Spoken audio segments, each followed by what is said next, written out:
what's up guys? Crusader Kid here, and today we're going to be talking about Tobirama versus Minato.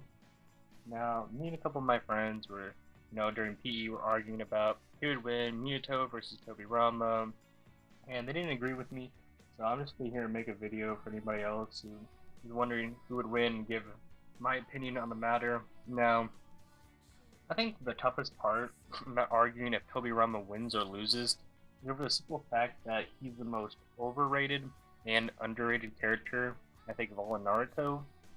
Like, we don't really don't see him have like much alive feat. Most of his feats come from his Edo Tensei, the Great War. But when he was alive, he kind of got boned a little bit. He didn't have a lot of great feats. He lost to Gigaku and Gigaku twice, which honestly isn't that impressive compared to stuff we see later on. And then he goes out there and it's like trying to fight with Obito, and so a lot of people like to hype him up extremely, and then a lot of people like to downplay him.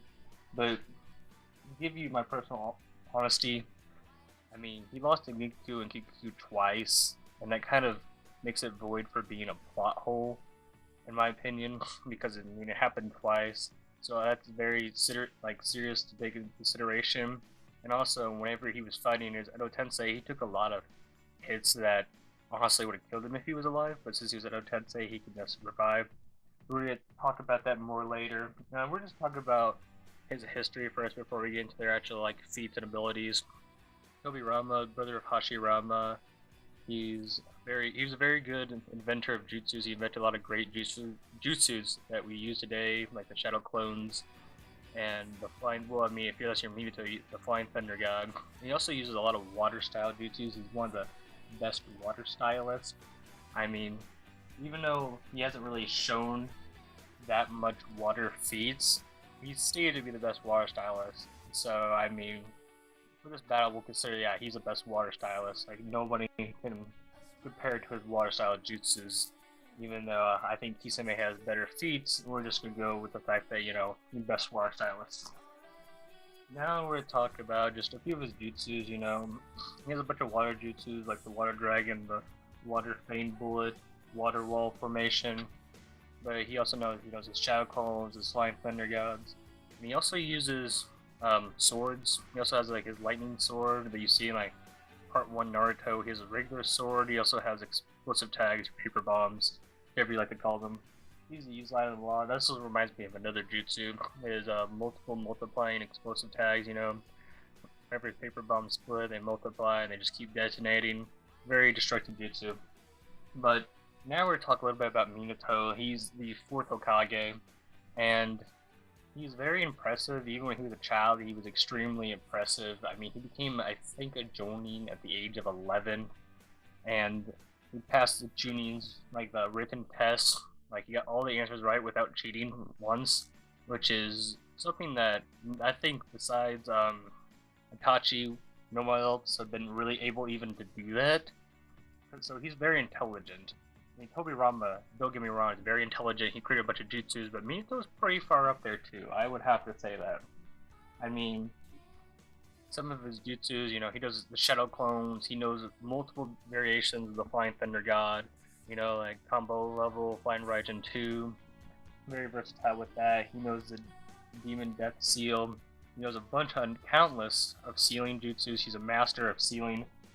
And he also knows Rasengan. He actually invented the Rasengan after the Tail Beast Bomb. And it's one of the most powerful jutsus in the series. It's stated to even be better than the Chidori by Sasuke, I think. But anyway. Now I'm just gonna debunk some misconceptions about Gigaku and Gigaku and why Tobirama lost to them. Like I stated earlier, it's really not a plot hole over the simple fact that he lost to them twice. So to say that doesn't count doesn't really make any sense. But Gigaku and Gigaku are actually a lot stronger than people give them credit for. I mean, they were able to go into the level 2 stage of the multi-pilled cloak form, and Naruto was able to do that early Shippuden when he fought Orochimaru, and that Orochimaru was sick and dying. They were still able to put up a good fight. At the same time, we have Killer Bee fighting Kisame in that same kind of form, and he was a lot bigger, so that's why I'm comparing. He looked more like Gigaku and Gigaku. I think that has to do more with size and actual transformation, like strength. But he put up a good fight with Kisame with that. So I mean, there's a very big power like difference there. But honestly, since they don't actually have the Jinchuriki inside them, they just ate his stomach and got some of his chakra. That leads me to believe that he's more like the Naruto, early Shippuden kind of feat, which actually isn't, that impressive when you think about it. But considering the fact that that's still Nine Tails power coming at you, and there's two of them. I mean, it gives Tobirama a little bit more help. But, they have the six paths tools. People like to argue that they were using those overpowered weapons, but the fact is, like, the six path tools, the main use was to seal people in them, and he never really did that. So to say that he won because of those, clearly didn't. I mean, the first time they fought Pikachu and Pikachu, like when they fought Tobirama, he was fighting Tobirama and the second Raikage. Like, just two of them just showed up there, and we don't even know if they had six path weapons at the time. And they go over there and they just start fighting with him, and they leave him to like almost death. And then later on, when they got ambushed, there was also like 20 S-rank ninja, which are around Akatsuki level, if you want to put it like that. I don't know if they have the same hacks abilities or anything like that, but they ended up killing Tobirama. But on the counter argument to that, though, is a lot of people like to think that Minato would not have had trouble with that. That necessarily makes him better, because those S-race ninjas would have been just boom, gone. Flying Raijin killed them all, and then he had to deal with two different, arguably half Jinchurikis. But I think definitely Minato will not have the same problem, especially because he could just teleport everybody out of there, unlike Tobirama. I don't think he ever put seals around places so he can just fly Raijin out of that situation. But he probably, being the ninja that he is, apparently like super intelligent, you would think he might have would have thought of something like that just in case. But now we're to talk about, compare their feats real quick. Now, in a fight, you have Minato Tobirama. Tobirama's fast. He's actually one of the fastest ninjas that have ever lived. I mean, his Edo Tensei was running around there with UB Cloak, Naruto, and Kakashi, and all those guys. I mean, he definitely wanted to be blown away, but he also had the Flying Raijin, which really helped him out. But it's stated that Minato is faster. Like, Tobirama straight up says, his pales in comparison. Even like some translations just say he's simply better. I mean, he rapid fire spammed that crap. Another thing people like to argue is Tobirama has so much more chakra away. But, like in his Minato's Edo Tensei, had Nine Tails power in it, so they used that. Like, that's why he's able to have so much chakra. But in reality, it took 3 S-rank ninjas to teleport one person using Fly Raijin, and they said that's just because they don't have the same chakra reserve as Minato. Like, Minato has a bunch of chakra. Like, don't even get that confused, because when he was fighting like the full power Nine Tails, he was just using Flying Raijin, which, like I said earlier, takes 3 S-rank ninjas to do one. Rapid fire spamming that to fight Minato.